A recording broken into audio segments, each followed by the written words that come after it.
O Kremlin está considerando a proposta de Donald Trump sobre a primeira fase de um cessar-fogo na Ucrânia. A Casa Branca propôs à Rússia uma trégua aérea sem a real cessação dos combates na linha de frente. É essa a proposta que o enviado especial de Donald Trump, Steve Witkoff, leva para Moscou. É o que escreve a publicação Bloomberg, destacando que Putin pode concordar em parar os bombardeios de cidades pacíficas sem realmente interromper a guerra. Isso permitirá que Trump declare que seu ultimato funcionou e que agora Moscou está pronta para uma cessação gradual da guerra. Embora, ao mesmo tempo, Trump ameace impor sanções adicionais contra a frota clandestina da Rússia e reduzir os preços do petróleo em todo o mundo, o que derrubaria a economia russa. O quanto esse cenário é provável é o que vamos discutir com vocês neste episódio. Meu nome é Alexei Petty.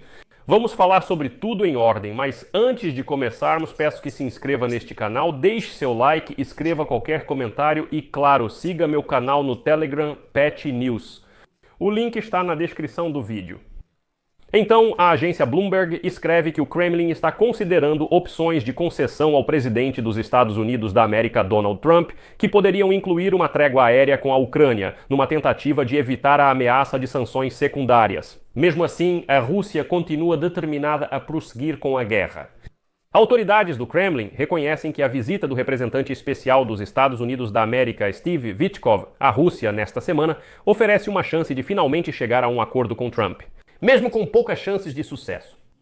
A suspensão dos ataques aéreos com o uso de drones e mísseis contra cidades pacíficas da Ucrânia, como um gesto de desescalada, pode ser uma das propostas potenciais, desde que a Ucrânia também concorde com uma trégua semelhante.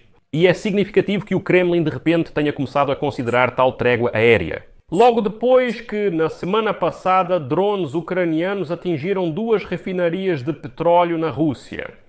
Lembro que, após o ataque dos drones ucranianos na noite de 2 de agosto, a refinaria da Rosneft em Novokuibishevsk parou de funcionar e a de Ryazan reduziu sua capacidade pela metade.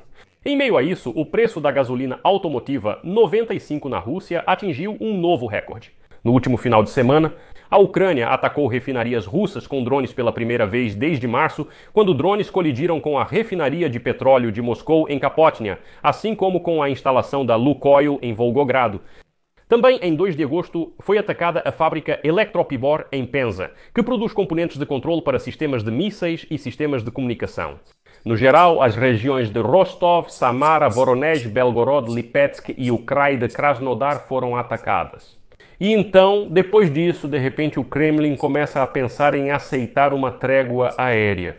No entanto, segundo a Bloomberg, Putin não concordará com um cessar-fogo geral na Ucrânia, já que suas tropas continuam avançando no campo de batalha e os objetivos militares da Rússia permanecem inalterados. Não está claro se alguma proposta de limitação incluirá condições que, na prática, a tornariam inaceitável para Kiev e seus aliados ucranianos. Trump afirmou que Witkoff deve visitar a Rússia já na quarta-feira. O Kremlin mencionou uma possível reunião entre Witkoff e Putin pela 5ª vez neste ano. O presidente dos Estados Unidos da América ameaça impor, a partir de sexta-feira, altas tarifas para países como China e Índia, que compram petróleo e outros produtos russos, tentando aumentar a pressão sobre Putin para acabar com a guerra em grande escala que já dura pelo 4º ano. Ou seja, Trump precisa de alguma concessão da Rússia e uma trégua aérea. Poderia ser esse presente de Putin? Trump poderia não impor novas sanções, alegando que Putin concordou em negociar. Trump aumentou as críticas à Índia na terça-feira, afirmando que ele vai aumentar significativamente as tarifas sobre as exportações indianas para os Estados Unidos da América nas próximas 24 horas. Para punir Nova Delhi pela compra de petróleo russo e pelo apoio à máquina de guerra de Putin, a Índia chamou essa medida de injustificada e já está enviando seus representantes a Moscou para consultas. Então eles retornaram à Casa Branca prometendo um fim rápido para a guerra. Trump está cada vez mais desapontado com a recusa de Putin em concordar com um cessar-fogo, durante 6 conversas telefônicas com o ditador russo desde fevereiro. Na semana passada, Trump disse aos jornalistas que eles tiveram conversas tão respeitosas e agradáveis. No dia seguinte, pessoas morrem devido a um míssil que atingiu a cidade, segundo Trump. Bem, e aqui é significativo que o ditador da Bielorrússia, Alexander Lukashenko, na sexta-feira, em seu discurso acompanhado, é claro, por Putin, levante a questão daquele mesmo cessar-fogo aéreo, embora o ditador russo não tenha comentado esse assunto de forma alguma.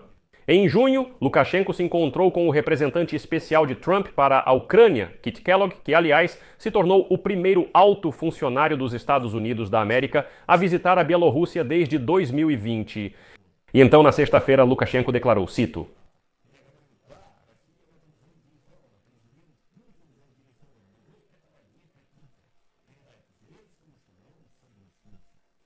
espera-se que o próprio Kit Kellogg visite Kiev no final desta semana para negociações com o presidente da Ucrânia, Vladimir Zelensky. Além disso, Zelensky afirmou que na terça-feira teve conversas telefônicas produtivas com Trump, inclusive sobre a questão das sanções contra a Rússia.